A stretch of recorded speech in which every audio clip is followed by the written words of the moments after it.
இயேசுவின் அன்பு. கிறிஸ்து இயேசுவின் நாமத்தினாலே உங்களுக்கு அன்பின் வாழ்த்துக்கள்.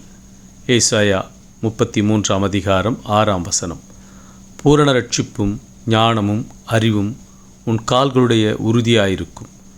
கர்த்தருக்கு பயப்படுதலே அதன் பொக்கிஷம்.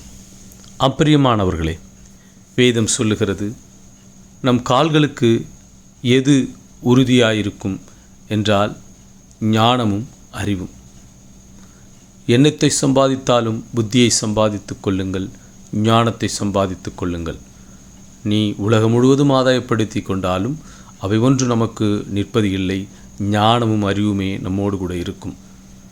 அப்பொழுது நம் பூரண ரட்சிப்பு, எப்பொழுது ஞானமும் அறிவு நம்மிடத்தில் வரும் என்றால், பூரண ரட்சிப்பு, நாம் ரட்சிக்கப்பட்டோம் என்ற அந்த ஞானம் இல்லாதபடிக்கு தொடர்ந்து நாம் பாவத்தில் இருப்பது அல்ல, பரிபூரணமாய் ரட்சிக்கப்பட்டு நாம் விட வேண்டியதை விட்டு கர்த்தரோடு இசைந்து இருப்பது.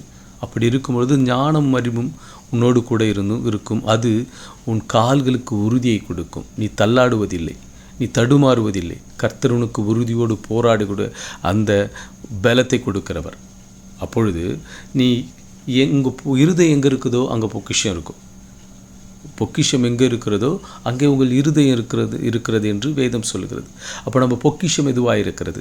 கர்த்தருக்கு பயப்படுதலே அதன் பொக்கிஷம் என்று வார்த்தை சொல்லுகிறது. எனவே நீ கர்த்தருக்கு பயப்படுவாயானால் பொக்கிஷம் உன்னிடத்தில் வரும், ஆசீர்வாதம் உனக்கு வரும்.